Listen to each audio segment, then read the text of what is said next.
안녕하세요. 저는 지방에 살고 있는 30대 중반 여자랍니다. 저는 얼마 전부터 몸을 많이 쓰는 일을 하고 있어요. 열심히 땀 흘려 일하다 보니 그동안 얼마나 쉽게 살아왔나 매일 깨닫고 있네요. 이 채널의 사연을 매일 들으면서 일하는 게 삶의 루틴이라고 할 수 있을 정도인데요. 재미난 사연을 듣다 보면 시간도 잘 가고 지루하지 않네요. 저도 몇 달 전에 인생에서 큰 일을 겪었거든요. 그래서 여러분께 저의 이야기를 들려드리면 어떨까 생각이 들더라고요. 한번 털어놔 볼 테니 한번 들어봐 주실래요? 전 참 철없는 딸내미였어요. 이 사실도 이혼이라는 큰일을 겪고 난 뒤에야 뼈저리게 깨닫게 되었으니 불행 중 다행이라고 해야 할까요? 저는 공부도 잘 못해서 지방대학을 간신히 졸업하고 30살까지 집에서 놀면서 백수로 지냈어요. 너 도대체 언제까지 집구석에서 빈둥댈 거야? 공무원 시험 친다고 해서 학원비 다 댔더니 도대체 시험을 보기나 한 거야? 아무런 말도 없고. 공부하고 있어요. 공무원 되기가 그렇게 쉬운 줄 알아요? 맨날 처자빠져자면서 뭔 공부를 한다고 그래? 너 그러지 말고 취직이나 해. 벌써 30이잖아. 아직도 네가 어린 줄 알아? 결혼은 안 해? 얼굴이 이쁘기래 날씬하기래 누가 백수랑 결혼해준대? 나 결혼 생각 전혀 없는데요. 난 엄마랑 이렇게 평생 살 거야. 누가 너 걷어준대? 너 쫓아내기 전에 당장 취직해. 엄마가 소개시켜주는 회사로 바로 들어가. 알았어? 이번엔 진짜 쫓아낼 거야. 결국 어머니 지인이 운영하는 작은 회사에 경리로 취직을 하게 되었죠. 적응이 되어서는 별것 아닌 일이었는데 막상 시작했을 땐 너무 힘들고 일이 적응이 안 되더라고요. 그래서 초반엔 혼나기도 참 많이 혼났네요. 그럴 때마다 옆에 앉은 대리님이 위로도 많이 해주고 알려주는 것도 많아서 점점 친해지게 되었죠. 같이 퇴근하고 저녁도 먹고 술 한잔도 하다 보니 몇 달 후에는 자연스레 사귀는 사이가 되었답니다. 그래요. 회사에 잘 적응할 수 있었던 건 남편의 도움이 진짜 컸던 건 인정해요. 그래서 그만큼 저도 의지를 많이 했고 그렇게 다니기 싫던 회사를 2년 가까이 다녔으니까요. 몰래 한다고 했던 연애였는데 어느새 회사 사람들도 다 알게 되었고 거의 공식 커플처럼 되었죠. 우리 사귄 지도 꽤 됐고 그동안 얘기 들어보면 서로 집안 사정도 비슷한 것 같은데 우리 결혼하면 어떨까? 뭐야, 무슨 프로포즈를 이렇게 멋없게 해? 난 원래 허례허식 그런 거 싫어하는 사람이잖아. 서로의 진실된 마음이 중요한 거지. 자기도 홀어머니고 나도 홀어머니 모시고 살고 있잖아. 우리 서로 의지하면서 효도하며 잘 살아보자. 알았어. 나도 자기 믿고 한번 따라가 볼게. 우리 행복하게 살자. 남편의 집안 사정은 우리 집보단 그렇게 좋지는 않았어요. 결혼 전에 사는 집에 인사하러 갔었는데 허름한 빌라더군요. 시모도 성격이 괄괄하고 말도 참 생각 안 하고 막 튀어나오는 성격인 것 같더라고요. 이미 결혼한 친구들한테 말해보니 영 좋은 소리는 못 들어서 사실 결혼을 진행해야 되나 많이 망설였어요. 근데 저도 참 대책 없는 게 그렇다고 헤어지긴 힘들더라고요. 그래서 그렇게 상견례까지 진행하게 됐죠. 나름대로 열심히 괜찮은 한정식 집도 찾아서 예약도 했고요. 근데 상견례 시작부터 참 삐그덕거리더군요. 뭐 얼마나 잘난 집안이라고 이런 비싼 데를 온대? 얘기 들어보니까 사정 뻔히 보이더니만 앞으로 아껴 쓰고 돈 함부로 쓰지 말어. 남들 하는 대로 다 하고 살다간 거지꼴 못 면한다. 여기 그렇게 안 비싸요. 그래도 상견례 하는데 조용한 곳에서 말씀 나누시면 좋잖아요. 아이고, 벌써 시어미를 가르치려고 드네. 내가 한번 아니라고 하면 네 하고 말을 들어야지. 안 그래요, 사돈? 이렇게 하면 다 호러미 밑에서 자랐다고 욕먹는 거 아니겠어요? 여기가 그렇게 비싼 것도 아니고 아이들 성의 봐서 맛있게 드시고 가시죠. 우리 애가 낭비가 심한 애도 아니고. 그래도 우리 생각해서 좋은 데 데리고 왔는데요. 사돈은 공장에서 일한다면서요? 아니 여자가 어쩜 그렇게 험한 일을 한대? 나처럼 식당에서 일하면 처음엔 힘들어도 짬밥 되면 여러모로 좋아요. 챙기는 것도 많고. 저도 그렇게 힘들진 않아요. 주로 관리하는 일을 많이 해서요. 암튼 뭐 신경 써줘서 감사하네요. 그래도 여자 혼자 몸으로 얼마나 고생하겠어? 내가 안 봐도 안타까워서 그래요. 그 나이에 공장 일을 하고. 아이고 저 손톱 좀 봐. 손톱 밑이 너무 까맣네. 저게 다인이 박힌 거라고 다. 엄마, 그만하시고 식사하세요. 불편하게 왜 자꾸 그렇게 말씀을 하세요? 제 표정이 안 좋아지니까 남편이 얼른 수습하려고 애쓰더군요. 진짜 친정엄마한테 자꾸 시비 거는데 상 뒤집고 나와버리고 싶더라고요. 지금 생각하면 차라리 그때 그렇게 파토내버렸으면 나중에 더 추한 꼴은 안 봤어도 됐을 텐데 모든 게 다 후회되네요. 아무튼 그 후로도 계속 시모가 친정엄마한테 시비를 걸었는데 남편이 눈치껏 막아줘서 상견례를 마칠 수 있었어요. 처음부터 내키는 결혼이 아니었는데 신혼집 구할 때도 역시 돈 때문에 싸우기도 많이 싸웠네요. 신혼집을 얻어야 되는데 남편이 좀처럼 돈 얘기를 안 꺼내는 거예요. 답답해서 결국 제가 총대를 맸죠. 결혼식 준비할 것도 많고 제일 급한 건 집을 구해야 되는데 왜 가타부타 말이 없어? 상의를 해야 집을 사던 전세를 구하던 할 거 아니야.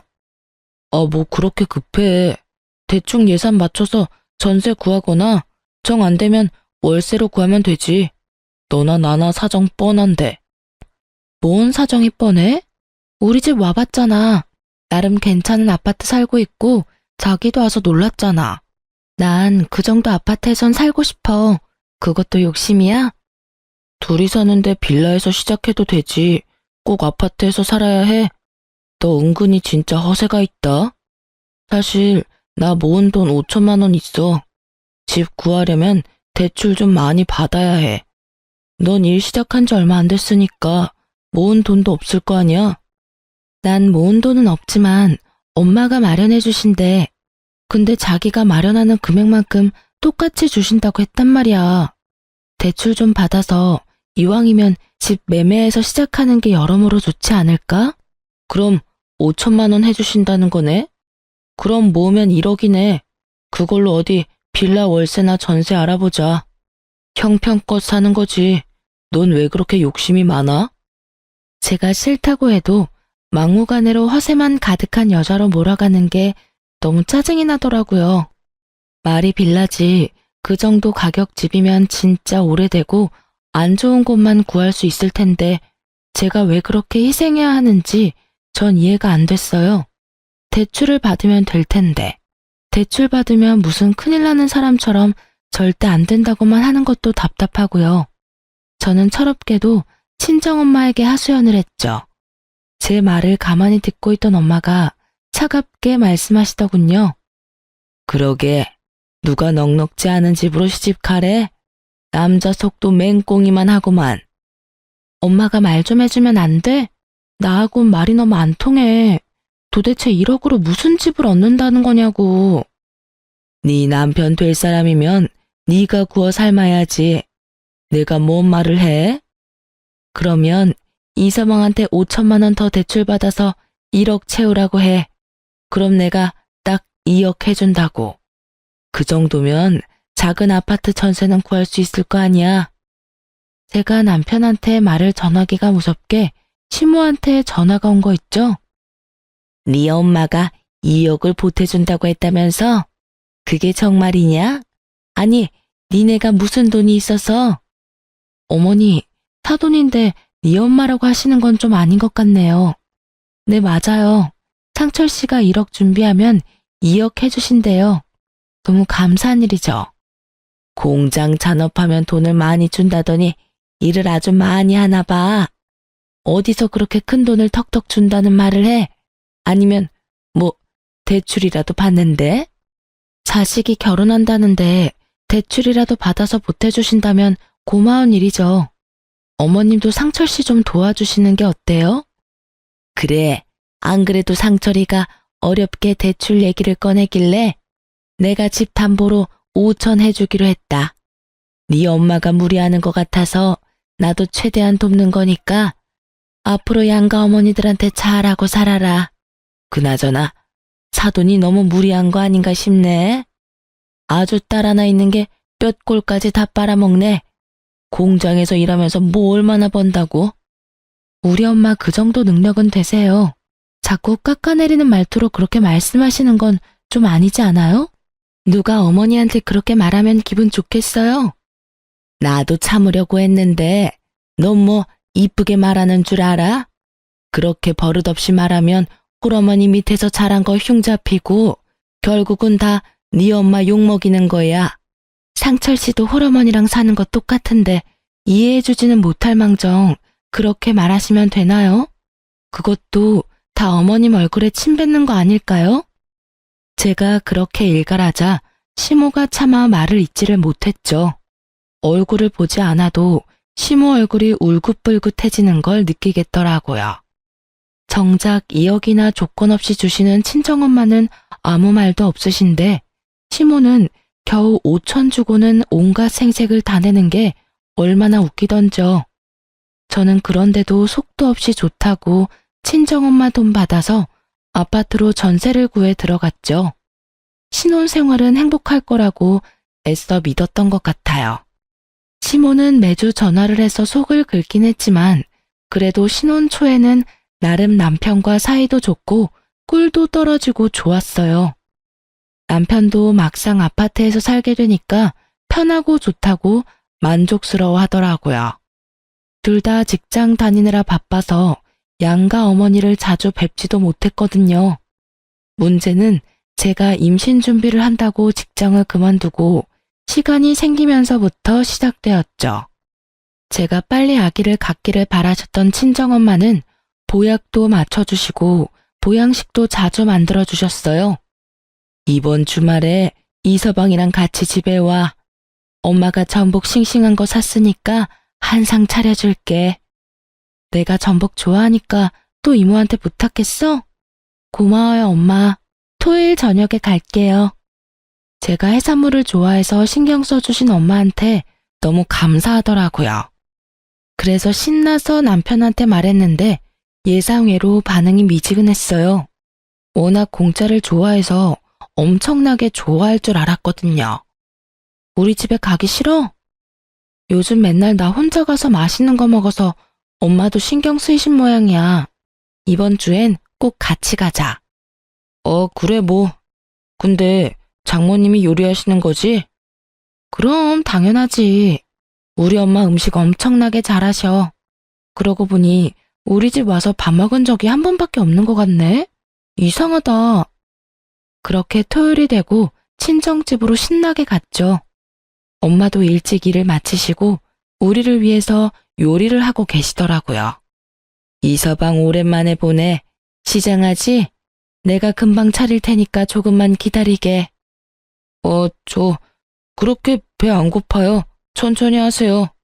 해수가 많이 먹어야죠. 엄마가 전복죽에 전복회에 맑은 매운탕까지 진짜 한 상 제대로 차려주셨더라고요.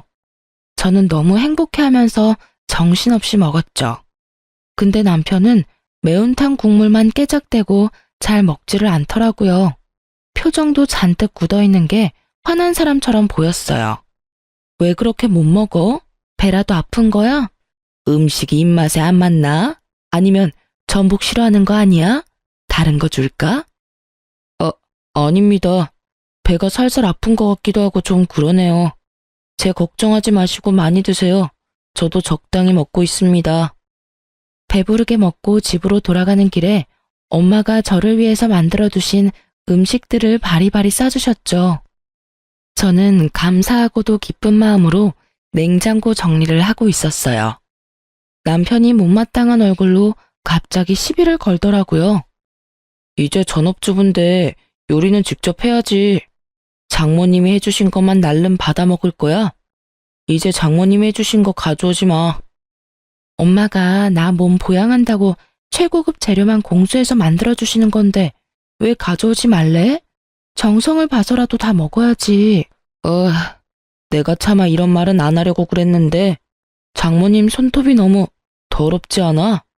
요리할 땐 좀 손을 깨끗하게 닦고 해야지.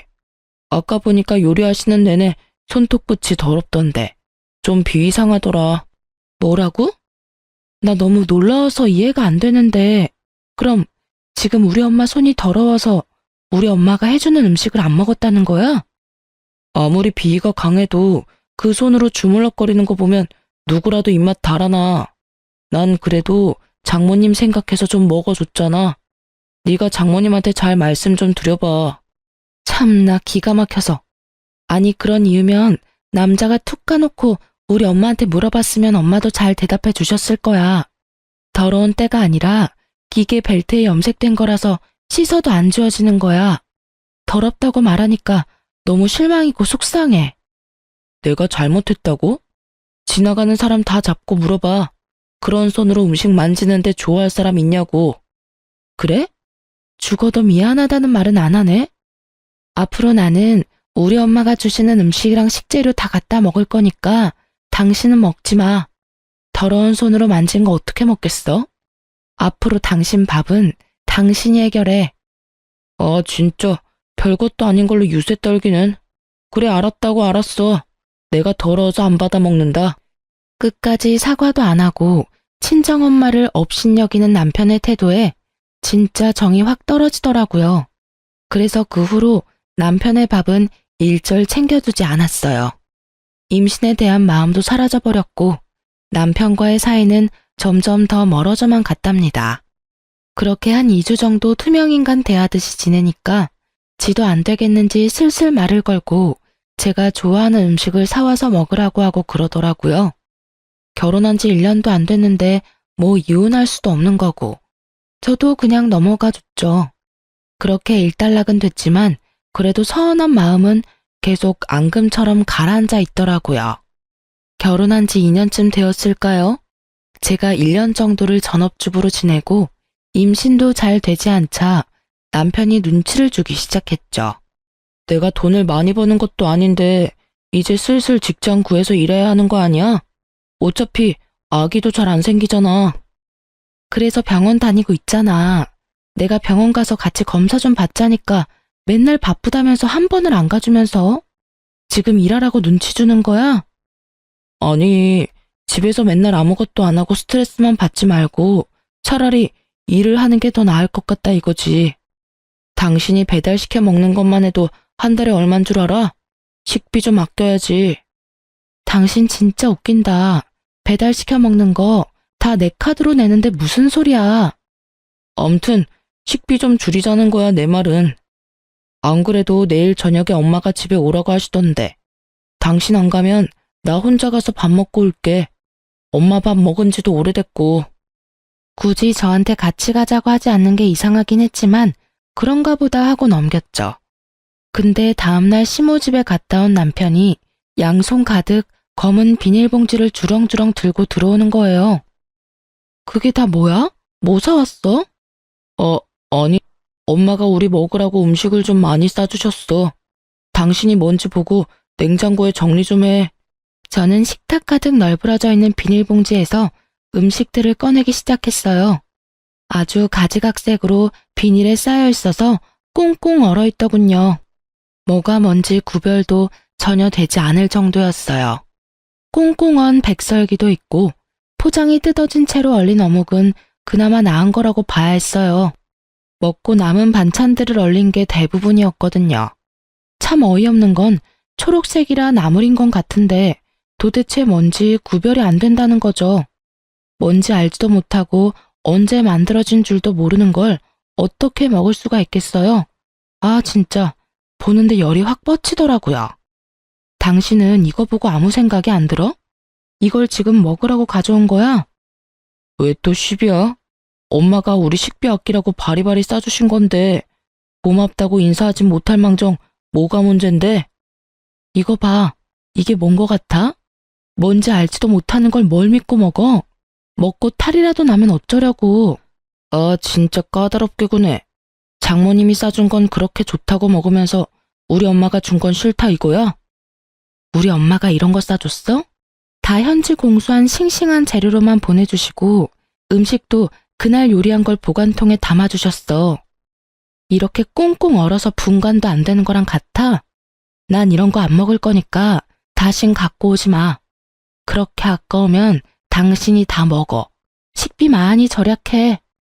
그래, 내가 다 먹을 테니까 넌 손도 대지 마. 다 맛있어 보이는구만. 엄청 깔끔한 척하네. 진짜 웃긴 건 뭔지 아시나요? 그렇게 큰 소리 쳐놓고는 단 한 개도 먹지 않더라고요. 냉동실에 다 처박아 놓고는 나몰라라 하는데 진짜 냉장고를 볼 때마다 속이 부글부글 끓었죠. 결국 참다 못해 일주일 후에 제가 다 갖다 버렸어요. 더 어이없는 건 제가 버렸다는 사실도 모르더라고요. 근데 그 후에도 시모가 자꾸 냉동된 정체 모를 것들을 자꾸 싸운다는 게 더 큰 문제였어요. 어느 날은 남편과 저녁을 먹고 있는데 초인종이 여러 번 울리더라고요. 시모가 또 양손 가득 검은 비닐봉지를 들고 들어왔죠. 정말 저 검은 비닐만 봐도 속이 울렁거렸답니다. 아니 반찬이 왜 이렇게 빈약해? 내가 준 거로만 대충 차려도 10첩 반상은 나오겠구먼. 근데 내가 싸준 건 하나도 안 보이네? 벌써 다 먹었니? 그럼 이거 하나 얼른 해동시켜 먹어. 이거 우리 상철이가 좋아하는 닭갈비다. 오, 닭갈비야? 뭐해? 얼른 전자레인지에 좀 데워봐. 안 그래도 다 나물 반찬이라 힘이 안 나더라고. 시모는 신나서 가져온 봉지들을 풀어 헤치더라고요. 저는 일단 시모가 준 닭갈비를 해동해서 남편 앞에 밀어놨어요. 아주 무슨 걸신 들린 듯이 잘도 먹더라고요. 아유, 이렇게 잘 먹으니 내가 힘들게 가져온 보람이 있네. 이렇게 지극정성으로 챙겨주는 시어미가 어딨니? 네 친구들한테 한번 물어봐라. 이거 나머지는 다 냉동실에 넣어놓고. 아니, 근데 냉동실이 꽉 찼네. 내가 저번 주에 준 거 하나도 안 먹었니? 제가 한 번은 말씀드리려고 했는데요. 이렇게 꽁꽁 얼린 거 뭐가 뭔지도 모르겠고요. 소시지나 빵 같은 거 보면 유통기한도 지나 있고 이런 거를 먹을 수는 없잖아요. 어머니도 못 먹으니까 우리 주시는 건 아니죠? 저 이런 거 안 받고 싶어요. 이제 갖다 주지 마세요. 뭐? 내가 지금 못 먹는 걸 준다 이 말이야? 아니 빵 같은 거는 유통기한 좀 지난 건 다 먹어도 돼. 그거 친구가 비싼 데서 산 빵이라고 그래서 내가 먹지도 않고 너네한테 준 건데. 너 내 성의 무시하니? 성의는 제가 충분히 잘 알겠는데요. 아무리 갖다 주셔도 저희는 잘 안 먹고 다 버리게 돼요. 그니까 싸다 주시는 어머니도 힘들고 저도 힘들잖아요. 그만해 주셨으면 좋겠어요. 이런 거 다 올린 거라 유통기한 지나도 다 먹어도 돼. 난 여태껏 식당에서 일하는 몇십 년 내내 다 갖고 와서 먹어도 아무 탈 없이 우리 아들 잘만 키웠다. 그럼 이게 다 식당에서 남은 거 가져온 거였어요? 다 버려야 되는 음식물 쓰레기를 자식들 먹으라고 준다는 게 진짜 기가 막히네요. 안 먹을 거니까 다신 가져오지 마세요. 넌 먹지 마. 난 우리 아들 갖다 주는 거니까. 장철이는 뭘 먹든지 넌 상관 말고 숟가락도 대지 마. 아주 내가 살다 별꼴을 다 보네. 아이고. 시모가 소리소리 지르더니 그놈의 검은 비닐봉지를 바닥에 확 내던져버리고 가버렸어요. 시모하고 싸우기까지 하면서 얼린 음식을 가져오지 말라고 했는데 제 말이 우습다는 듯이 남편 손에 계속 검은 비닐을 들려보내더군요. 그 후로 저는 아무런 반응도 하지 않았어요. 남편은 마치 저도 이제 받아들였다고 생각했는지 지도 건들지도 않으면서 차곡차곡 냉동실에 쌓아놓더라고요. 저도 단 하나도 버리지 않고 그냥 두었죠. 그렇게 3주 정도 지났고 냉동실이 아주 터지려고 하더라고요. 이번 주 금요일에 어머니 생신 아니야? 내가 생일상 준비할 테니까 우리 집으로 다 오시라고 해. 진짜야? 네가 웬일이냐? 이제야 드디어 정신을 좀 차리고 며느리 노릇을 하려나 보네. 알았어. 그럼 저녁에 다 오시라고 할게. 그렇게 저는 토요일만 기다렸죠. 저녁이 되자 시부모와 시이모 두 분이 들어오더라고요. 네가 이제야 며느리 노릇을 하려나 보구나. 오늘은 해가 서쪽에서 떴나 내가 확인을 다 했다니까. 언니 덕분에 우리도 오늘 배부르게 먹고 가겠네. 아니, 근데 이게 뭐야? 음식들이 왜 이래? 왜요? 다 어머니가 좋아하는 음식들인데 마음에 안 드세요? 어머니는 뭔지 다 아시죠? 얼른 앉아서 드세요. 너, 이게 뭐야? 이거 설마 내가 다 갖다 준 거를 지금 생일상이라고 내놓은 거야? 그렇게 아끼시는 거 우리 먹으라고 바리바리 싸주시길래 제가 이번에 생신에 많이 드시라고 다 차려봤어요.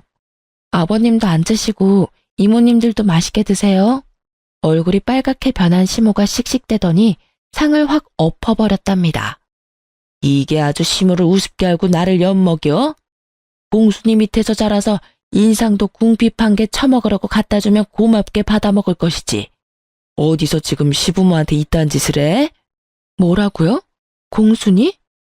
그렇게 부른 거 당장 사과해요. 당신이 뭔데 우리 엄마가 어떤 사람인 줄 알고 그렇게 업신여기고 막말하냐고요. 뭐? 이게 진짜 뚫린 입이라고 말을 막 하네. 네가 그딴 식으로 버릇없이 말하니까 공순이 딸이라는 소리를 듣는 거야. 알아? 너 당장 잘못했다고 싹싹 빌어. 이번 일은 내가 절대 못 넘긴다. 아주 버르장머리를 고쳐놓던가 소박을 맞추든가 해야지.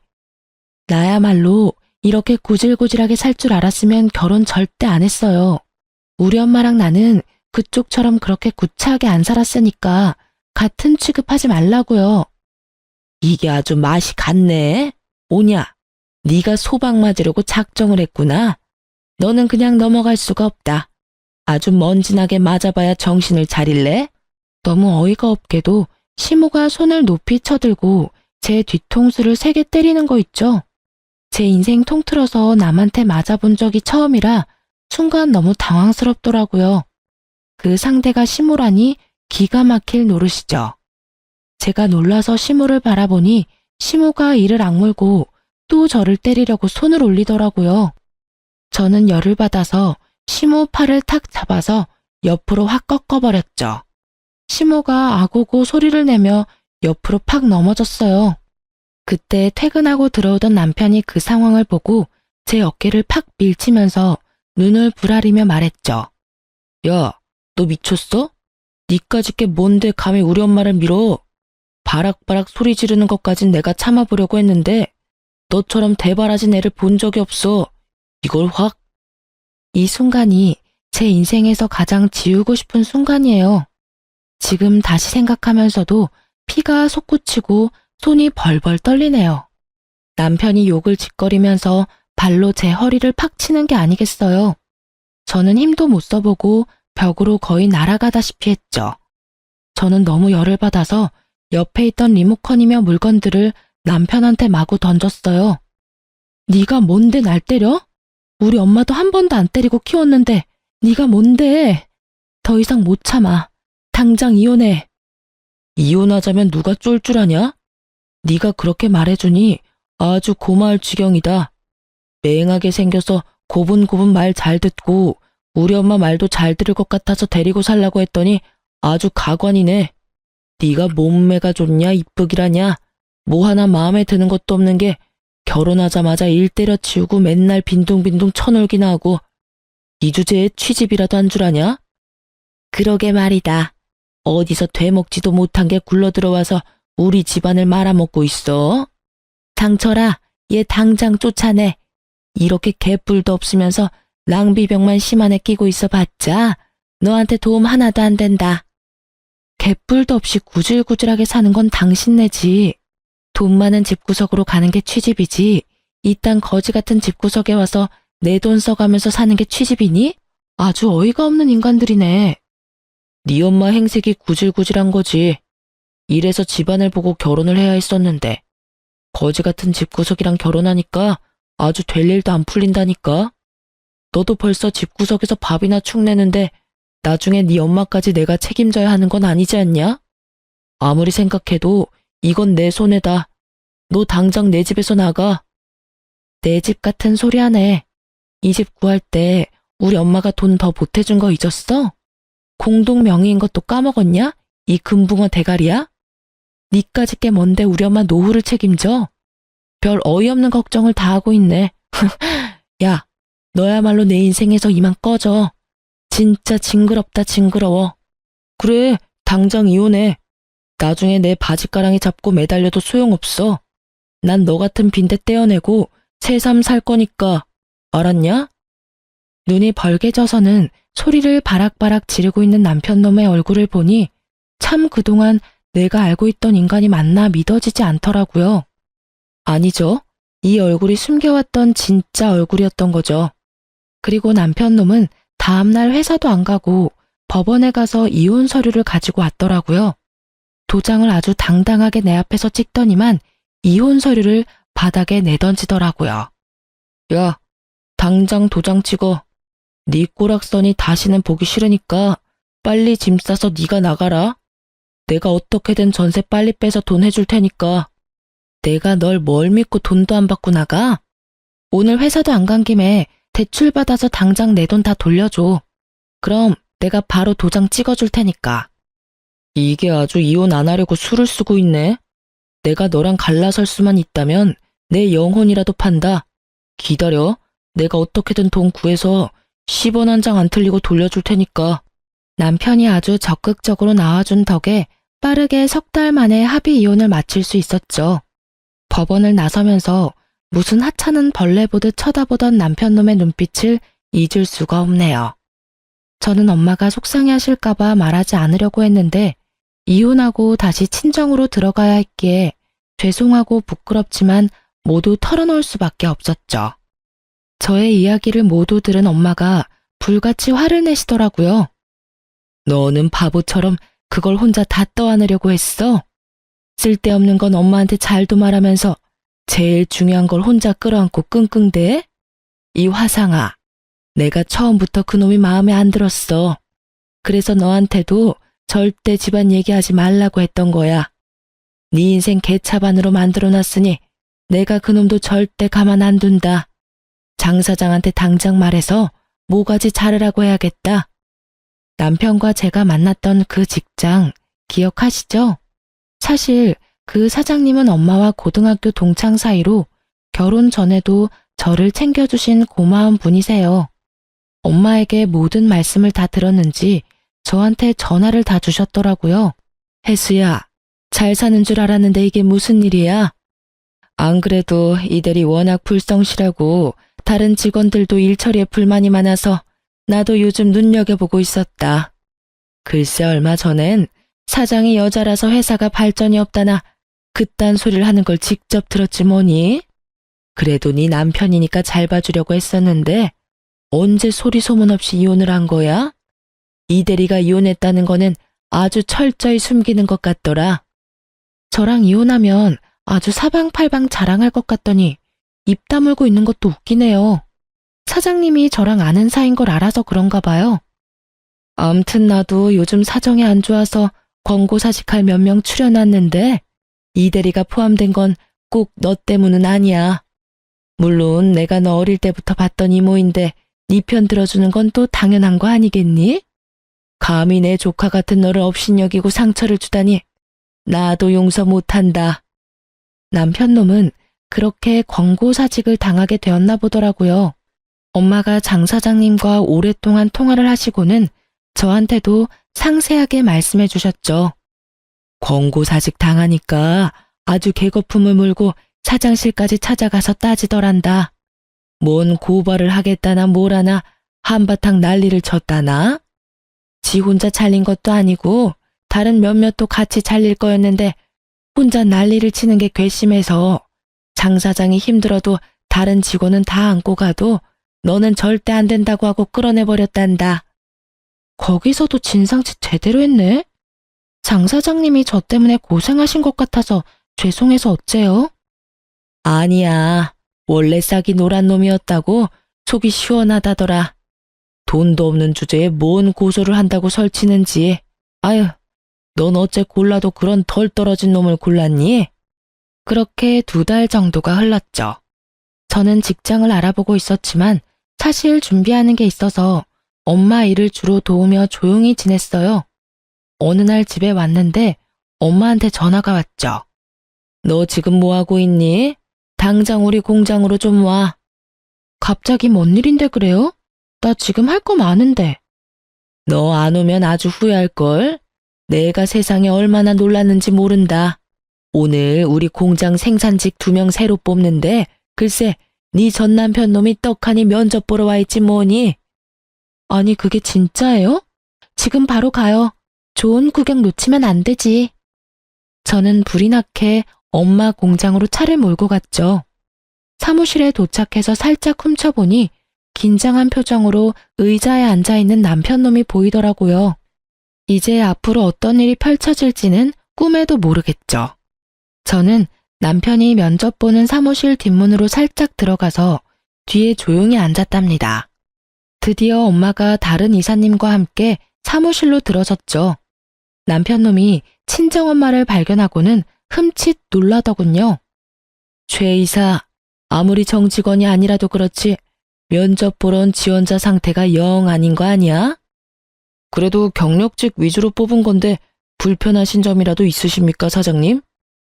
뭐? 사장님? 누가 사장이라는 거야?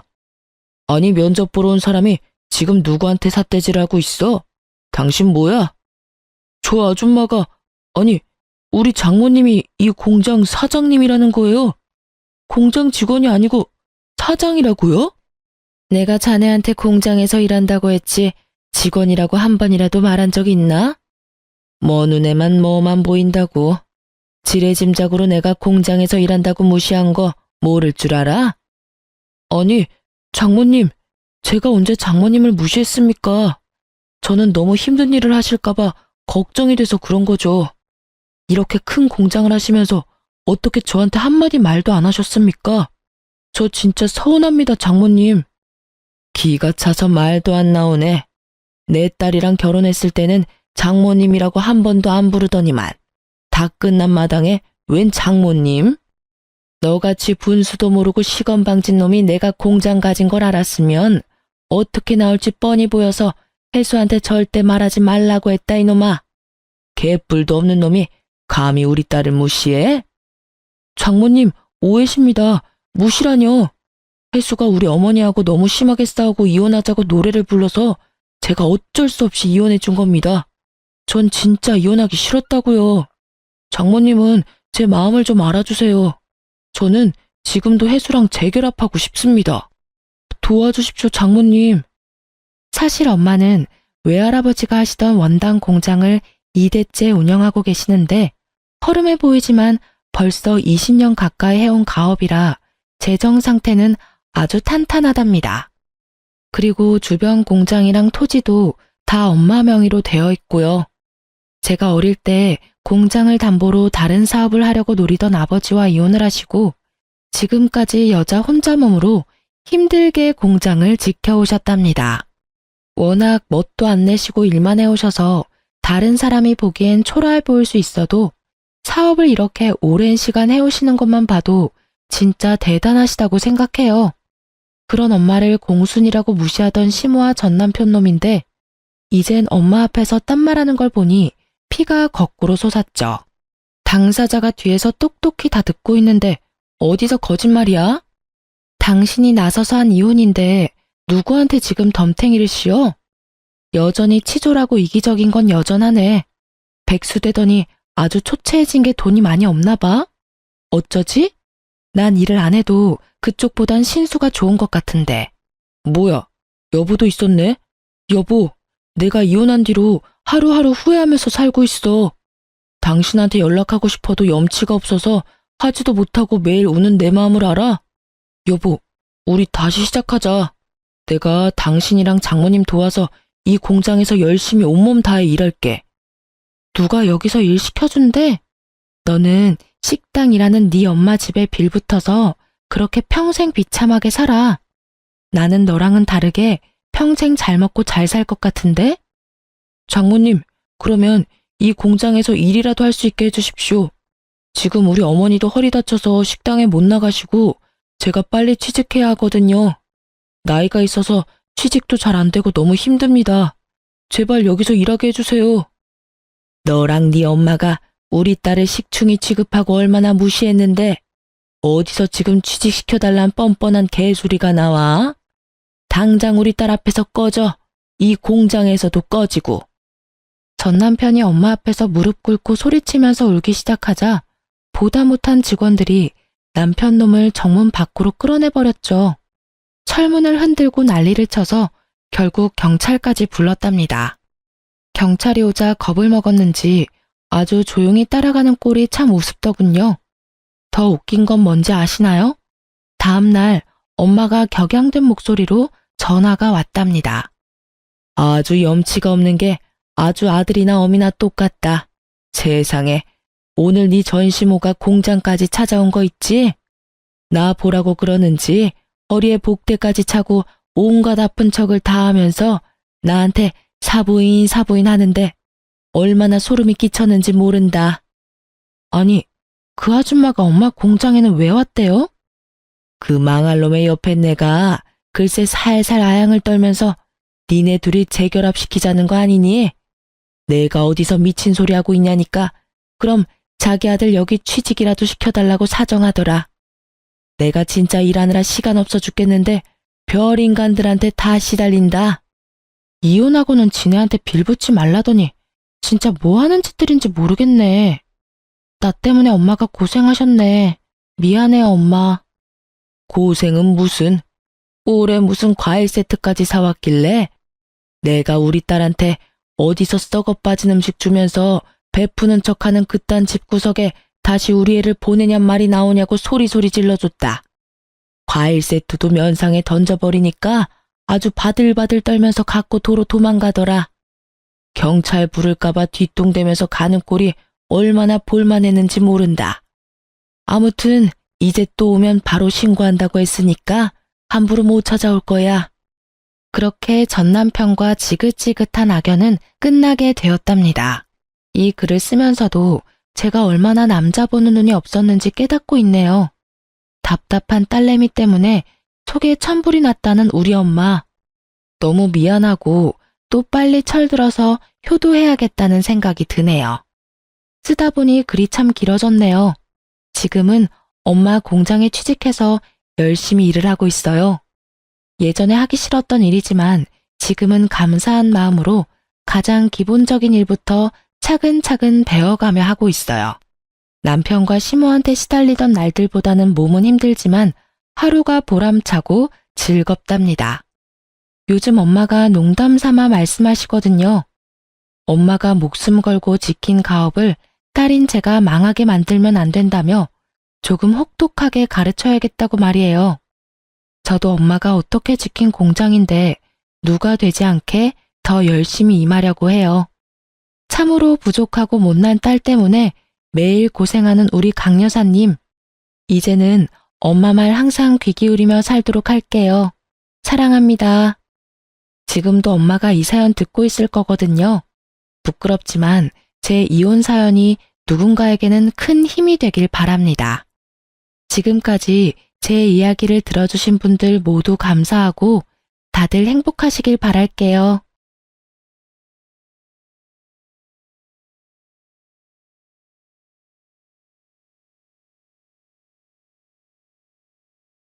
안녕하세요. 저는 올해로 이혼한 지 3년이 되는 이혼녀입니다. 제가 사연글을 쓰게 된 이유는 얼마 전 만난 전 남편 덕에 결혼 전의 일들을 떠올렸기 때문이에요. 모든 이혼이 그런 건 아니겠지만 대다수의 이혼처럼 제 이혼 과정도 무척이나 더럽고 찌질했어요. 쿨하게 해결할 수 있었다면 얼마나 좋았을까요? 하지만 그러기에는 너무 많은 것이 엮여 있었고 구질구질하게 널려 있었던 게 문제였죠. 저와 남편은 대학교 캠퍼스 커플이었어요.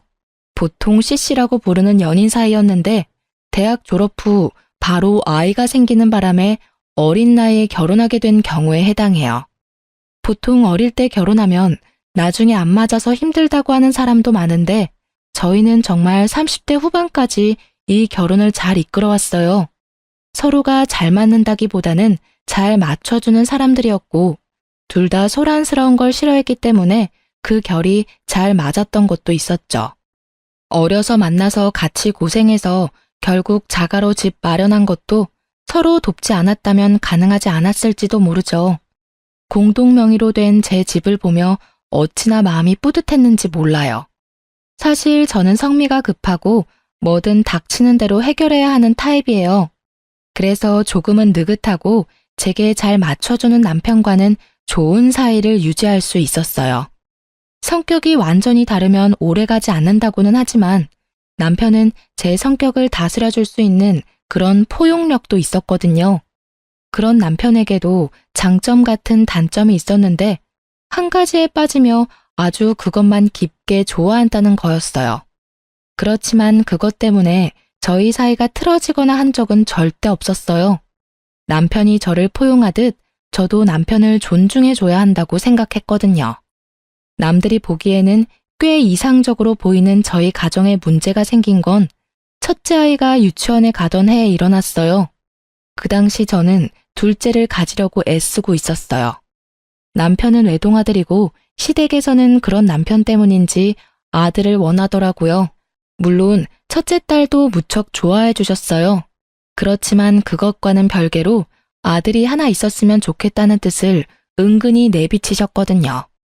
솔직히 둘째는 저도 바라는 상황이었고 딸이든 아들이든 하나는 더 가지자고 생각하던 참이었는데 잘 되지 않았어요. 저와 남편에게 문제가 있어서라기보다는 남편이 너무 바쁜 탓이었어요. 그래도 짧은 시간을 이용해 집안일에 신경을 쓰려고도 했고요. 저는 그러려니 했답니다. 본래도 이런 식으로 바빴다가 좀 한가했다가 왔다 갔다 하는 직업이었거든요. 그런데 하루는 남편이 제게 용돈을 좀 달라고 하더라고요. 사실 저희는 경제권을 완전히 합친 게 아니었어요. 우리는 월급이 얼마인지 오픈하고 생활비로 쓸 금액과 목돈으로 모을 금액을 정확히 정한 다음 딱 반씩 서로 부담해서 돈을 모으기로 했거든요. 나머지 월급은 알아서 쓰고 그걸로 뭘 하든 상관없다였고요. 생활비는 둘이 합쳐 150만 원, 목돈 모으는 것도 둘이 합쳐 150만 원. 월급에서 150만 원을 가게에 제출하고 나머지는 알아서 쓰도록 한 거였어요. 그리고 1년마다 생활비가 더 붙을 것 같으면 좀 더 늘리고요. 이런 식으로 가계부를 키워왔거든요. 그런 상황에서 남편의 용돈 요구는 당황스러운 일이었어요. 저보다 돈을 많이 버는데 그 돈이 다 어디로 갔을까요? 그래도 가끔 그럴 수 있을 거라 생각하며 남편에게 용돈을 줬어요. 그렇게 그달은 넘어가나 싶었는데 그 다음 달에는 생활비마저도 넣어주지 않더군요. 이상하다고 생각했어요. 혹시 뭔가 또 하나에 빠져서 돈을 많이 쓰고 있나 싶었는데 이렇다 할 바뀐 점이 없어서 잘 모르겠더라고요. 그래서 남편 몰래 남편의 카드 내역을 한번 확인해 봤거든요. 그런데 보통 음식점, 편의점, 마트, 인터넷 쇼핑몰이 전부인 카드 내역에 보험금으로 빠져나가는 항목이 엄청 많더라고요. 금액대도 높아서 순간 당황했죠. 남편은 결혼 전에 보험을 2개 가지고 있었어요. 자동차 관련 보험 제외하고요. 하나는 실손이고 하나는 질병 진단비 나오는 보험이었는데 갑자기 듣도 보도 못한 보험이 비슷한 시기에 여러 개 가입이 되어 있더라고요. 보험을 들면 보험 서류가 있을 테니 혹시나 싶어 안방에 보험 관련 서류 넣어두는 파일을 꺼내서 살폈어요. 역시나 최근에 작성한 보험 서류들이 몇 개나 되더군요.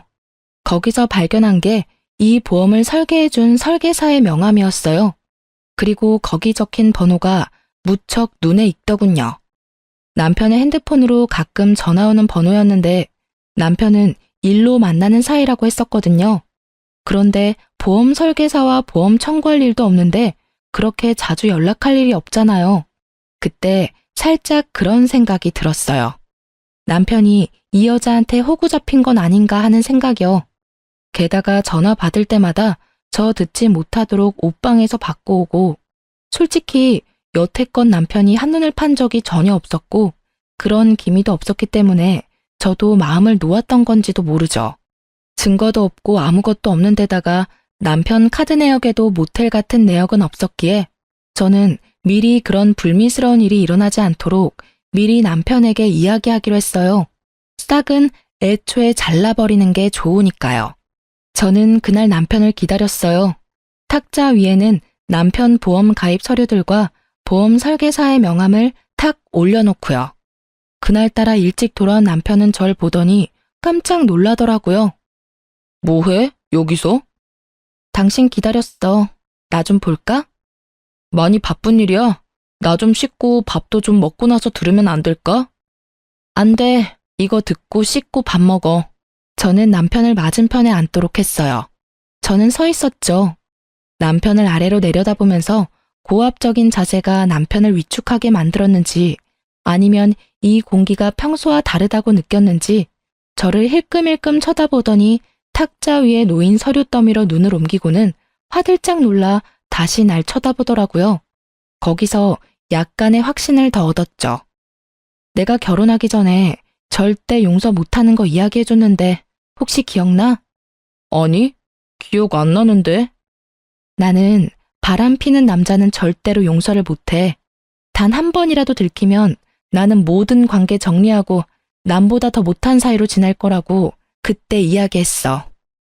남편이 제 말에 대한 답을 못 찾더라고요. 그러더니 겨우 한마디 했어요. 근데 그게 지금 여기서 왜 나와? 나 바람 피운 거 없는데? 그래, 당신이 바람 피웠으면 나는 여기 있지 않았을 거야. 당신이 아직 바람을 피운 것 같지는 않으니까 여기 있는 거지. 이 보험 왜 들었는지 말해볼래?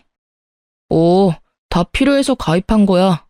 일하던 사람들이 이런 거 저런 거 알려준 게 많아서. 정리하고 추가하다 보니까 좀 많아졌고. 나는 당신이 보험을 몇 개를 들던 얼마를 들던 솔직히 상관없어. 그런 부분 터치하지 말자고 경제권은 완전히 합친 게 아니니까. 그런데 생활비까지 못 낼 정도면 좀 심각하지 않아? 그리고 나는 이 정도로 보험을 많이 드는 사람은 못 봤어. 한 달에 거의 100만 원 가까이 나가는 것 같은데 당연히 몇 개는 해지해야 하는 거 아닐까? 가입한 지 얼마 안 돼서 가입 기간을 좀 유지해줘야 하는데. 보험 설계사랑 엄청 자주 연락하더라. 연락처 저장 안 하면 내가 모를 줄 알았어? 전화번호 뒷자리 이미 외워뒀는데 명함에 있는 전화랑 똑같더라고.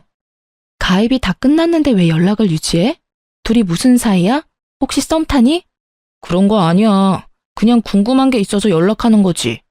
자기가 생각하는 그런 거 절대로 아니야. 아니라서 다행이네. 내가 여기서 확실하게 경고하겠는데 혹시라도 당신 바람 피우려면 나랑 이혼할 각오하고 펴.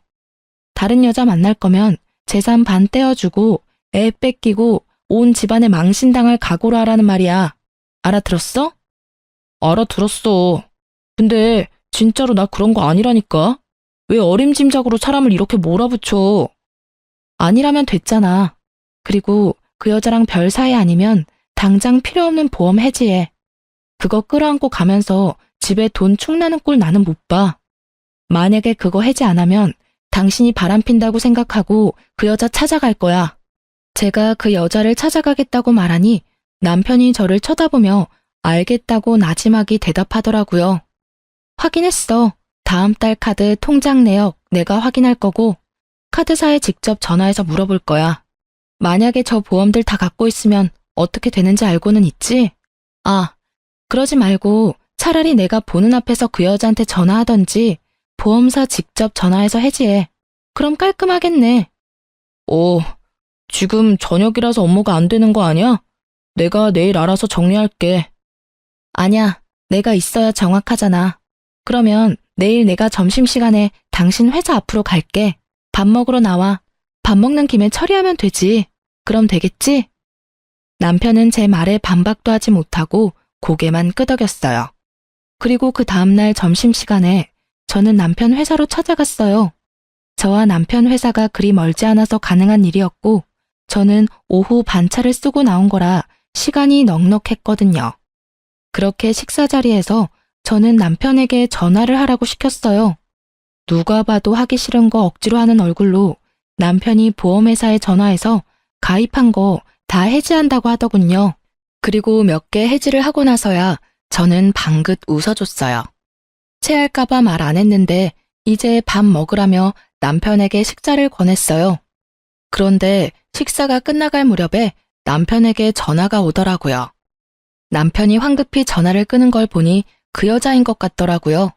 저는 남편에게 손을 내밀었어요. 핸드폰 줘. 왜? 전화 안 받아도 돼. 받으면 왜 해지했냐 다시 넣어라. 그런 말만 할 거야. 내가 알아서 받을게. 아니, 그러니까 더더욱 내가 받아야지. 당신이 하기 힘드니까. 내가 해주면 더 좋잖아. 그리고 관계도 확실히 해야 하고. 그래도 남편이 핸드폰을 주려 하지 않자 저는 제 핸드폰을 꺼내서 그 여자의 번호를 찍었어요. 당신 폰으로 안 되면 내가 내 폰으로 전화할게. 결국 남편은 죽상인 얼굴을 한 채로 전화를 걸더군요. 저는 남편의 손에서 폰을 뺏었어요. 전화를 하자마자 곧 여자 목소리가 들렸어요. 오빠, 갑자기 보험을 해지하는 게 어딨어? 오빠 해지해서 지금 내가 얼마나 곤란한지 알아? 오빠라는 단어가 참 열받게 들리긴 처음이었어요. 누군데 남의 남편에게 오빠라는 단어를 쓰는지. 오빠 아니고요. 그 오빠 안 사람이에요. 남편 보험금이 너무 많이 나와서 제가 해지시켰어요. 그러니까 앞으로 보험 가입 권유하지 마세요. 누구시라고요? 와이프요. 그쪽이 오빠라고 부르는 사람 와이프. 그리고 두 분이 얼마나 친밀한 관계인지는 모르겠지만 연락은 적당히 해주세요. 제 말에 상대방 여성은 아무 말도 안 하고 가만히 있더군요. 할 말을 못하는 건지 할 말이 많은데 안 하는 건지. 알 수 없었지만 저는 제 할 말만 했어요. 그럼 알아들으신 걸로 알고 전화 끊을게요. 그리고 남편 보험 계속 정기적으로 확인할 거니까 보험 가입 권유 절대 하지 마세요. 한 번 더 확인 사살한 저는 전화를 끊었어요. 남편 얼굴은 안절부절 똥 마려운 개처럼 보였어요. 둘이 짧은 시간 동안 오빠 동생 하는 사이 됐네? 그래도 남의 남편을 오빠라고 막 부르는 건 좀 아니지 않아? 처음부터 알던 사이면 몰라도 다른 여자한테 가볍게 오빠라고 부르라고 하지 마. 어디 가서 오해 사기 십상이니까. 그렇게 남편에게 확인시켜두고 저는 집에 돌아왔어요.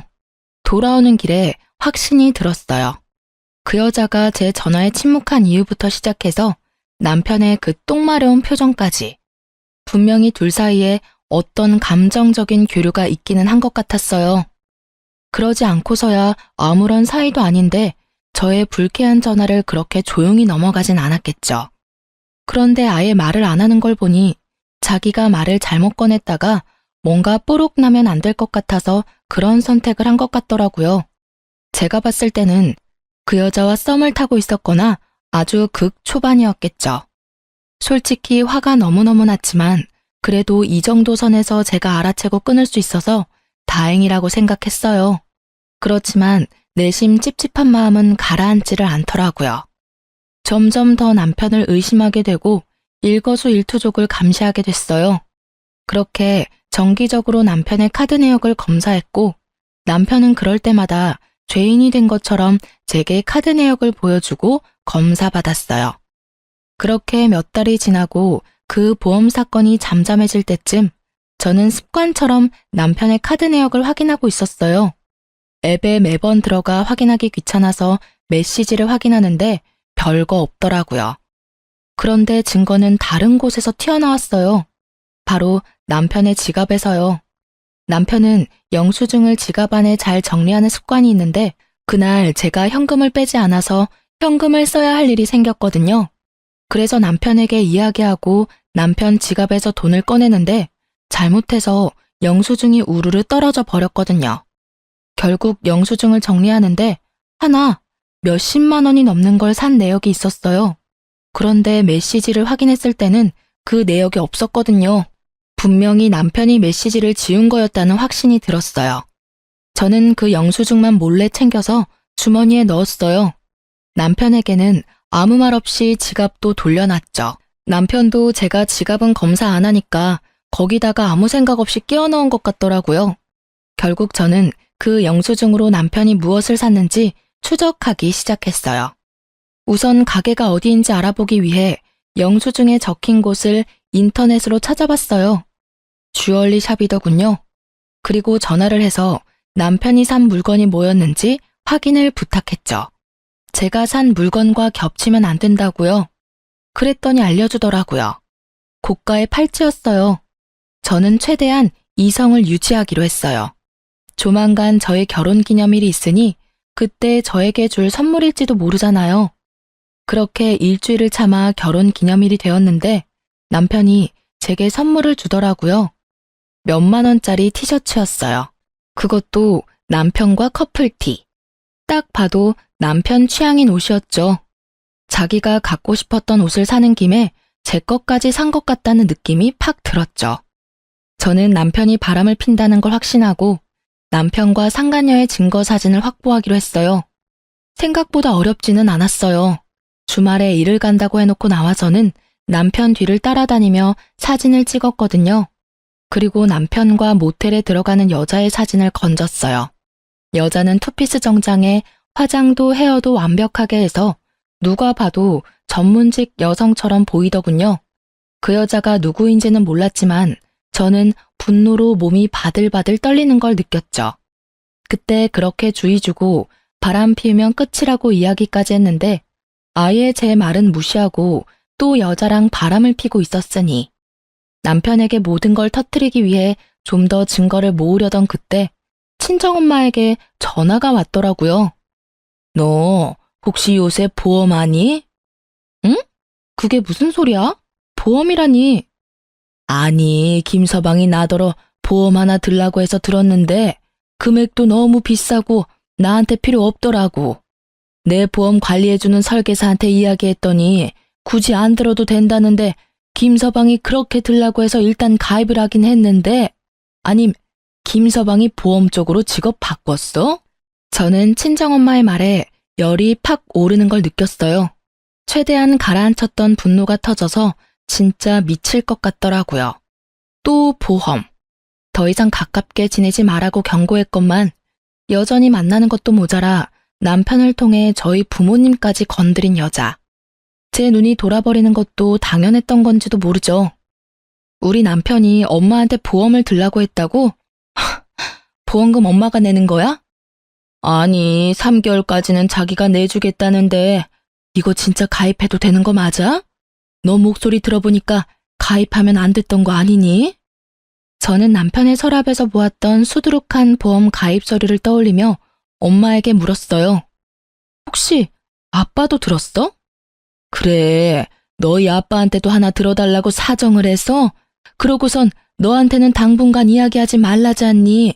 선물이라면서 자기가 내주겠다는데 거절하기도 그렇고. 솔직히 남의 보험 들어주면서 자기 이득 볼 게 뭐 있어? 그런 생각하니까 우리 생각해서 들어줬나 싶기도 한데 그거 아니지? 아, 일단 정리 다 되면 말해줄게요. 지금은 그냥 있어봐요. 저는 친정엄마의 말을 듣고서야 남편이 그 상간녀를 위해서 보험들 사람을 모집하고 있다는 걸 알게 됐어요. 그 여자는 돈 벌고 남편은 그 여자랑 만나서 즐기고 자기 보험은 해지당하니까 주변 사람들을 끌어들이는 꼴이 아주 꼴불견이다 못해 정신 나간 놈처럼 보였어요. 저는 증거고 뭐고 지금 당장 열받아서 상간녀에게 전화했어요. 다행히도 그 상간녀의 명함을 가지고 있었거든요. 당장 나오라는 제 말에 지금 당장은 안 된다며 바쁘다는 이유로 도망치려고 하더라고요. 제가 직접 회사로 찾아가겠다니 결국 나오겠다더군요. 그렇게 상간녀와 마주쳤어요. 무슨 일로 보자고 하셨는지는 모르겠지만 저는 이제 그쪽 남편하고 관련 없어요. 관련이 없어요?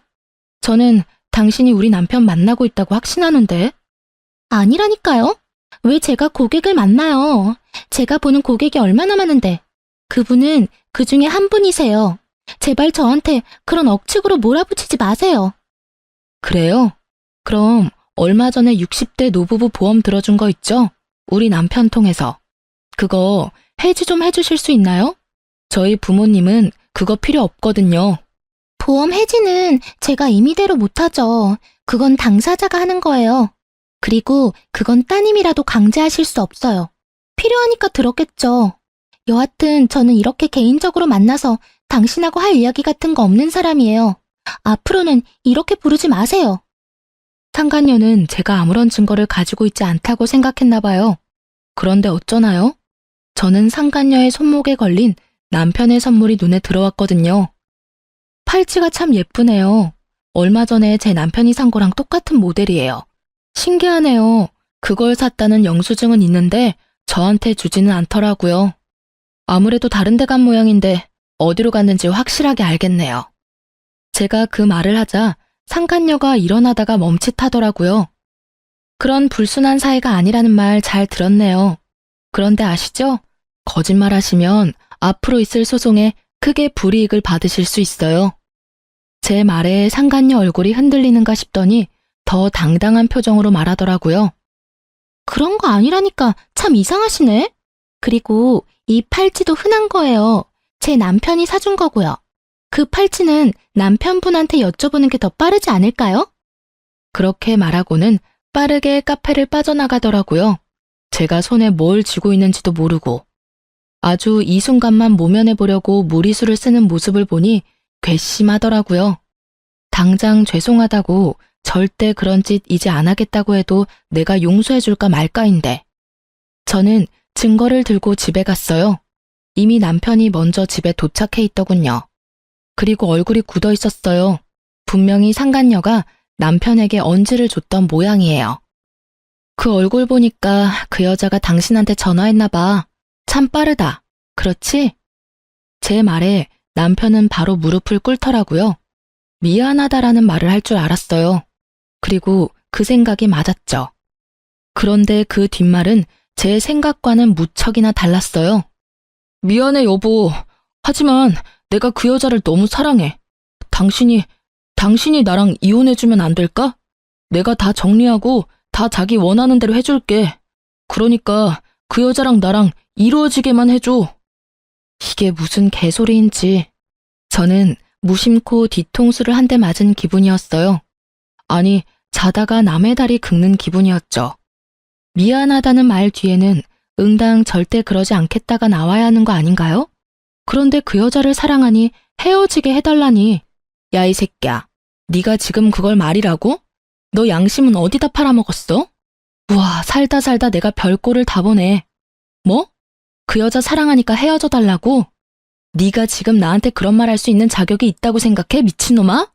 그래서 미안하다고 했잖아. 제발. 나 그 여자 없으면 안 돼. 그 여자 만나고 온 거 다 알아. 그 팔찌도 당신한테 사주고 헤어질게. 뭐든 당신이 해달라고 하는 대로 다 해줄 테니까 이혼해줘, 제발. 남편의 그 단점이 하나에 빠지면 아주 끝을 보는 그 성격이 여기서 빛을 발할 줄이야. 저는 정말 몰랐어요. 살면서 남편의 여자가 저 하나뿐일 거라고 생각한 건 아니에요. 하지만 법적으로 결혼을 했으면 당연히 서로에게 충실해야 하는 법이잖아요. 감정을 억눌러서라도 상대방을 위해야 한다고 생각했는데 남편은 그게 아니었던 거예요. 저를 설득해서라도 그 여자한테 가고 싶은 거였죠. 저는 하고 싶은 말이 많았지만 참았어요. 그 여자가 유부녀고 애가 있다는 사실도 말하지 않았어요. 이혼하고 싶다고? 제발?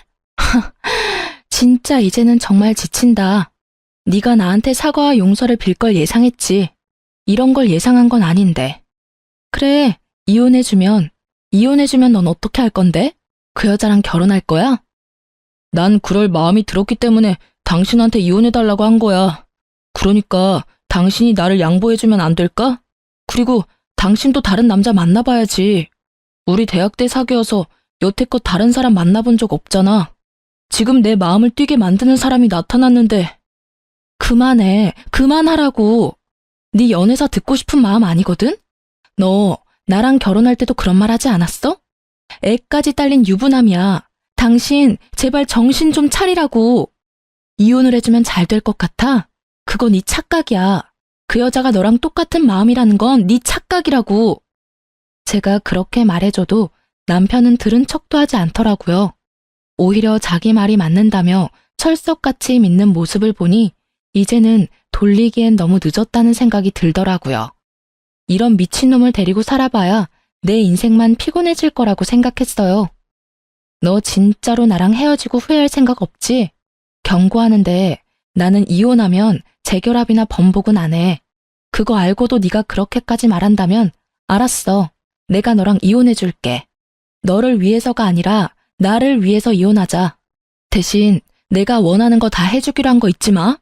많이 안 바래. 재산 반으로 분할하고 애 친권 양육권은 내가 가져갈 거야. 그리고 위자료 내놔. 그때 내가 이야기했지? 그럴 각오로 바람 피웠을 때니 위자료까지 싹 다 받아갈게. 남편 얼굴에 화색이 돌더군요. 솔직한 말로 이혼 안 해주고 남편을 계속 괴롭혀주고 싶었는데 남편이 그 여자 상황을 모르는 것 같으니 그냥 이혼하기로 한 거였어요. 이혼하고 자기 마음대로 아무것도 되지 않으면 이중으로 고통받을 테니까요. 남편과 이야기를 끝내고 그 다음날 저는 상간녀의 집 앞에서 상간녀를 기다렸어요.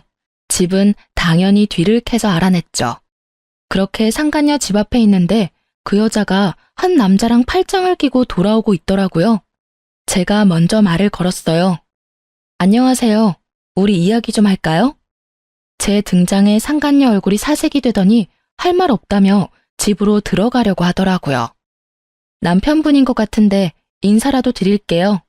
지금 이야기 안 하면 다른 쪽으로 인사드릴 건데 그거라도 괜찮으면 그렇게 하시고요. 제 말에 압박을 느낀 상간녀가 남편을 집으로 돌려보내고는 저와 카페로 갔어요. 이번엔 무슨 일로 오셨어요? 저 진짜로 그 사람이랑 아무 사이 아니라니까요. 이렇게 괴롭히면 경찰 부를 거예요? 경찰 부를 필요 없고 남편이랑 헤어지기로 했으니까 빨리 저희 남편 데려가서 결혼하세요. 저한테 당신을 너무 사랑하니까 제발 저랑 헤어져 달라고 하더라고요. 저도 받을 거 다 받고 헤어지기로 하는 거니까 신경 쓰지 않아도 되고요. 지금 무슨 말씀하시는 거예요? 전 그 사람이랑 아무 관계 아니에요. 그리고 방금 보셨다시피 아까 그 남자가 제 남편이고요. 어떻게 제가 그 사람이랑 결혼을 해요? 발뺌하지 마세요. 어차피 저 증거 다 갖고 있거든요. 솔직히 말해서 저번에 대화할 때도 증거 다 있었어요. 일부러 꺼내지 않았어요. 너무 숨어버리면 못 찾잖아요. 아니, 두 사람이 싸우는 거면 둘이서 이야기하고 끝내야지. 왜 아무 상관없는 저한테 이러는 건데요? 상관이 왜 없어요? 나 그쪽한테 상간녀 소송할 건데 상관 있지 않아요? 미쳤어요? 저희 그런 사이 아니라고요. 이 여자 미쳤나 봐. 저는 상간녀 앞에 모텔 들어가는 사진, 남편과 뽀뽀하는 사진을 올렸어요. 상간녀 얼굴 순식간에 변하더라고요. 남편이랑 재혼할 거죠? 남편은 그렇게 말하더라고요. 대단하시네요. 남편 아이 있으면서 불륜의 재혼까지. 언제 남편한테 이야기하실 거예요? 먼저 이야기하세요. 그 뒤에 상간녀 소송해드릴게요. 일부러 그렇게 말했어요. 그 여자가 진짜 남편과 만나고 싶은 마음이 있는지 확인하려고요. 이보세요. 저는 제 가정 깨트릴 생각 요만큼도 없어요. 그 사람이 그렇게 생각하는 건 본인 생각이지 제 생각이 아니라고요. 아니 도대체 누가 엔조이랑 결혼을 해요? 끼지도 않아. 그냥 쿨하게 만나자고 하더니 결국은 이딴 식으로 질척하게 굴고. 우리 남편 알면 진짜 당신들 다 고소 고발해버릴 거야. 흥분하는 상간녀의 말들은 모두 녹음되고 있었고 저는 그런 상간녀에게 한마디 했어요. 그럼 당신은 진심이 아니고 남편과 헤어질 생각도 없다는 거죠? 네, 저는 남편과 헤어질 생각 조금도 없어요. 상간녀는 그렇게 말하며 가버렸고 저는 집에 돌아와 남편에게 녹음 내용을 들려줬어요. 남편은 그 대화를 듣더니 부들부들 떨더라고요. 처음에는 아니라고 그냥 불륜인 거 들킬까봐 거짓말한 거라고 하더니 상간녀로부터 문자 한 통 받더니 완전 흥분하더라고요. 앞으로 연락하지 마 라는 문자였죠. 남편 열받아서 상간녀에게 전화했지만 결국 전화는 이어지지 않았고 남편은 분을 못 참겠는지 뛰쳐나가더라고요. 두 사람이 어떤 대화를 나눴는지는 모르겠지만 저는 제 일을 해야 했죠. 저는 남편을 향한 이혼 서류를 작성하고 변호사를 만나고 왔어요. 집에 돌아오니 남편이 저를 기다리고 있더군요. 자, 이거 받아. 오늘 내로 작성해줘. 저는 이혼 서류를 건넸어요. 남편이 그 자리에서 무릎을 꿇더라고요. 여보, 미안해. 나 버리지 마. 그 여자가 남편이랑 애가 있는 사람이라는 것도 처음 알았어. 나는 우리만 헤어지면 그 여자랑 결혼할 수 있을 줄 알았어. 나는 진짜로 그 여자가 그렇게 생각하는 줄 몰랐어. 우리 이렇게 가벼운 사이 아니잖아. 내가 잠깐 정신 나갔었나 봐. 그런 말 한 거 다 내 진심은 아니야. 미안한데 버리는 건 내가 아니라 너지. 나는 상처받고 버림받기까지 하고 너한테 이혼해달라는 요청까지 받은 여자야. 불쌍해도 내가 당신 몇 배는 불쌍하지 않아? 왜? 그 여자가 안 받아준다니까 나랑 헤어지기 싫어? 근데 어쩌지? 나는 당신 보험이 되기는 싫은데. 남자가 한 입으로 두 말하는 거 아니라고 했어. 그냥 헤어지자. 네가 꺼낸 말이니까 마지막까지 네가 책임져. 완고한 제 말에 남편이 흔들리더라고요. 그치만 난 사기를 당한 거라고. 그 여자가 날 꼬시면서 자기는 결혼도 안 한 싱글이라고 했어. 나도 그걸 믿었고. 그래서 그 여자 일을 도와줬던 것 뿐이야. 나는 정말로 그 여자한테 당한 거야. 그래. 그런데 넌 나한테 뭘 이야기하고 싶은 거야? 네가 사기당했다는 걸 말하고 싶은 거야? 웃기지 마. 너는 유부남이야. 애 딸린 유부남. 상식적으로 생각해봐도 누가 어떻게 꼬시든 넌 넘어가면 안 되는 거지. 네가 그 순간 떠올렸어야 할 사람은 나랑 내 아이잖아. 그런데 넌 그 여자한테 홀라당 넘어갔잖아. 그 여자가 널 꼬시려고 했다 하더라도 네가 철벽 쳤으면 그럴 일 없지. 네가 그 여자한테 여지를 줬으니 이런 일이 벌어진 거 아니야? 그리고 처음에 내가 그 여자랑 멀리하라고 했을 때 그때라도 말 들었으면 이런 일은 없었겠지. 다 네 손으로 이렇게 엉망으로 망쳐놓고 왜 네가 피해자인 것처럼 굴어? 속 뒤집어지게? 제 말에 이혼은 절대로 안 된다며 눈물을 줄줄 흘리는데 전혀 불쌍한 마음이 들지 않았어요. 하지 말라고 할 때 멈췄어야죠. 제 말에 귀 기울이지 않고 결국은 보란 듯이 당한 걸 왜 남 탓을 하는 건지. 유책 배우자는 당신이고 나는 당신한테 이미 모든 믿음이 사라졌어. 그런데 왜 결혼을 유지해야 해? 이번 일로 깨달았어. 당신은 한 번 빠지면 헤어나오지 못하는 사람이라는 거. 나한테서 이미 마음 떴을 텐데 내가 왜 널 만나? 그냥 이렇게 깔끔하게 헤어지자. 당신이 하고 싶다는 것처럼. 그때 말했던 것처럼 재산 분할, 양육권, 친권 다 내가 원했던 대로 해줘. 그리고 위자료도. 당신 입으로 꺼낸 말이니까 그 정도는 지켜주겠지. 그게 싫으면 소송해. 어차피 소송해도 내가 이길 거니까. 차가운 제 말투에 돌아올 수 없는 강을 건넜다는 걸 남편이 실감했는지 망연자실한 눈으로 저를 보더라고요. 그러더니 이내 벌떡 일어나더니 어디론가 가더군요. 저는 남편은 신경 쓰지 않고 남편 주변 친인척들에게 전화부터 했어요. 남편 통해서 보험 든 거 있으면 해지하시라고. 필요한 거면 갖고 있어도 되는데 불필요한 건 해지하셔도 된다고 했어요. 전화를 돌려보니 친정어른 두 분, 시댁어른 두 분에 본인 가족 중에 고모, 삼촌, 조카들까지 싹 다 들어줬더군요. 결국 그분들도 다 보험을 해지했어요. 그렇게 저는 집에서 짐 정리를 하고 있었어요. 이 집에 애착은 있었지만 남편 놈과 함께 지내고 싶은 마음은 눈꼽만큼도 없었거든요. 짐 정리하는 도중에 전화가 오더군요. 그 상간녀였어요. 여보세요? 당신 남편 좀 데리고 가요. 왜 여기 와서 이 난리를 피우도록 만들어요? 제가 그 남자랑은 진지한 사이 아니라고 말했잖아요. 그런데 왜 우리 집까지 찾아와요? 흥분한 채 말하는 상간녀에게 저는 코웃음을 쳐줬어요. 다 자기가 스스로 만든 업보인 걸 누구 탓을 하는 건지. 이렇게 보면 남편이나 이 여자나 똑같은 족속들이에요. 저는 모르는 일이에요. 이미 저랑 이혼 서류 작성했고요. 집에 찾아갔으면 잘 달래서 돌려보내시면 되잖아요. 남자 후리는 거 잘하면서 그 정도도 못해요? 여태까지 단물 쓴물 다 빨아먹었으면서? 누가 단물 쓴물 다 빨아먹었대요? 그리고 이혼 서류 작성했어도 당신이 와이프잖아요. 여기 와서 빨리 이 사람 좀 데리고 가요. 저희 남편한테 이야기하겠다면서 협박하잖아요. 그건 그쪽이 알아서 하셔야죠. 남편에게 들키기 싫었으면 그런 짓을 하지 말았어야지. 재미 볼 건 다 봐놓고 나중에 와서 이러는 거 너무 웃기다고 생각하지 않아요? 그것도 불륜남 와이프한테 전화해서 무슨 하소연할 게 있다고? 그래도 들켰으니 차라리 다행이네요. 저도 상간녀 소송 곧 진행할 거라서요. 집으로 보내드릴까 회사로 보내드릴까 고민 중이었거든요. 그래도 이미 들켰으니 집이 낫겠죠? 제 말에 상간녀는 씩씩거리는 소리만 낼 뿐 대답 하나 제대로 못하더군요. 아니라고 몇 번을 말해요. 지금 당장 저 남자 데리고 가라고. 결국 소리를 꽥 지른 상간녀에게 저도 소리를 질렀어요. 이게 어디다 대고 명령질이야? 네 알아서 하라고. 당신이 만든 거잖아, 이 모든 상황이. 왜 나한테 지랄이야? 나한테 괜히 열내지 말고 열심히 네가 싼 똥이나 치워, 이 상간녀나. 앞으로 이런 시답지 않은 일로 절 귀찮게 굴면 나까지 거기 가서 깽판 치는 수가 있으니 2번 다시 연락하지 마. 알겠어? 남편은 저에게 거절당하고 화가 나서 상간녀 집을 찾아간 모양이더라고요. 결국 상간녀 남편이 알게 된 건지 핸드폰 너머로 남자의 목소리가 들리는데 아주 난장판이더라고요.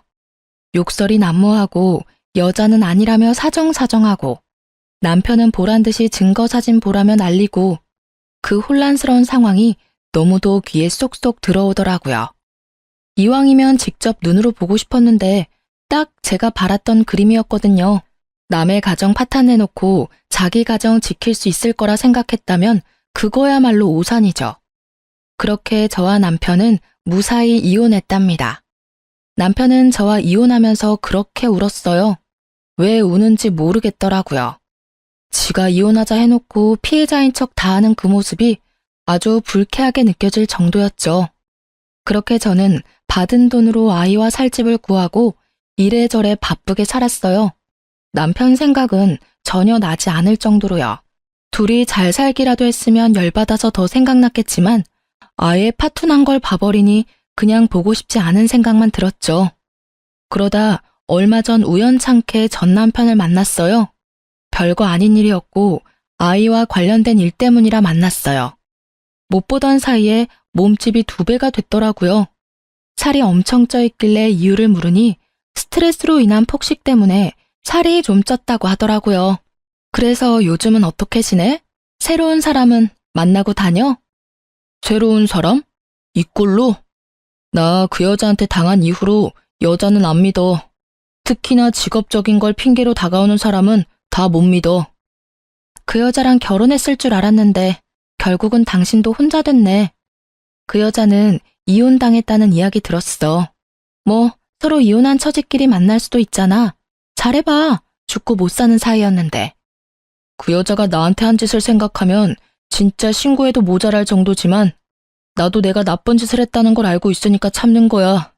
그 여자 얼마 전에 나한테 찾아와서 뭐라고 했는지 알아? 내가 자기 인생 엉망으로 만들었으니까 책임지라면서 왔더라. 보험 해지되어서 급여 환수당한 것도 모자라서 이혼까지 당해서 완전 빈털털이 됐더라고. 남편한테 위자료 지급해야 하는 것도 있고 너한테 위자료 지급해야 하는 것까진 있는데 결국 돈은 못 버니 나한테 온 거지. 진짜 끝까지 파렴치하고 정신 나간 여자야. 어떻게 나한테 올 수가 있어? 나한테 어떤 짓을 했는데? 그래도 너 엄청 빠졌었잖아. 이혼해달라고 나한테 부탁할 정도로. 내가 미쳤던 거지. 그 여자가 뭐가 좋다고 그런 짓을 했는지. 당신하고 이혼한 게 내 인생에 가장 미친 짓이었다고 지금도 생각해. 그 여자만 아니었으면 평범하게 행복하게 살았을 텐데. 나한테 와서 책임지라고 난리쳤을 때 진짜 한 대 안 때린 내가 대단하다 싶을 정도야. 너는 절대 안 받아준다고 그 위자료들 갚고 싶으면 혼자서 갚으라고 말하고 내쫓아버렸어. 그 뒤로도 전화 오고 찾아오고 하더니 내가 스토커로 신고하겠다고 하니까 결국 안 오더라고. 전 남편 이야기 듣고 있으니 사랑하던 사이가 돌아서면 남보다 못하다는 말이 딱 떠오르더라고요. 그렇게 좋아서 둘이 붙어먹고는 나란히 나락으로 떨어진 꼴을 보고 나니 그날 저녁밥이 어찌나 맛있던지. 게다가 남편 말로는 저랑 이혼하고 나서 친척분들한테 욕을 엄청 얻어먹었다고 해요. 멀쩡한 조강지쳐 놔두고 바람 피워놓고는 결국 보험 사기꾼한테 휘둘렸다고요. 전 남편은 한바탕 푸념을 털어놓고는 아이 한 번 안아주고 나갔어요. 바람 한 번 정도는 용서해줘도 되지 않았냐고 제게 이야기하는 사람도 있었어요. 다들 그렇게 참고 산다고요. 애 때문에 돈 때문에 상간녀랑 잘 사는 꼴 보기 싫어서 그렇게 헤어지지 않고 산다고 하는데 저는 제가 싫다는 사람과 함께 사는 게 그 무엇보다 싫었어요. 엄밀히 따지면 제가 싫다고 한 거 아니었어요. 그 여자가 좋다고 한 거였지. 그런 걸 보면 저는 제가 그 사람의 첫 번째 순위가 아니라는 게 너무 자존심 상하고 열받았던 것 같아요. 만약 이 인간이 다시 나에게 돌아온들 또 어디선가 운명 같은 여자를 만나 빠지게 될 줄 모르잖아요. 한 번 일어났던 일이 두 번 일어나지 말라는 법은 없으니까요. 살다 보면 무디게 되겠지만 받은 상처는 사라지지 않고 남게 되고 그 상처를 낸 원흉을 보면 또 생각나고 되뇌이고 그렇게 살 자신이 저에게는 없었어요. 그냥 눈앞에서 보이지 않아야 제 상처가 나을 것 같았어요. 그리고 이렇게 이혼하고 나니 상처가 헤집어지지 않더라고요. 가끔 생각나면 따끔거릴 뿐이지. 이혼 후의 과정이 쉽지는 않았어요. 이혼하고 몇 년쯤 지나니 사람 만나보라는 연락도 점점 많아지고 있어요. 사람을 만나고 싶지만 다시 이런 일을 겪을까봐 무서워요. 그래서 좀처럼 용기를 내지 못하고 있는 것이기도 하죠. 그래도 제 곁에서 저를 지켜주는 사람들이 있어서 저는 오늘도 충실하게 하루를 살아가고 있어요. 전 남편과의 만남으로 떠올린 제 이혼 이야기 어떻게 재미있게 들으셨나 모르겠네요. 많은 분들이 즐거운 하루를 보낼 수 있기를 바래요. 감사합니다.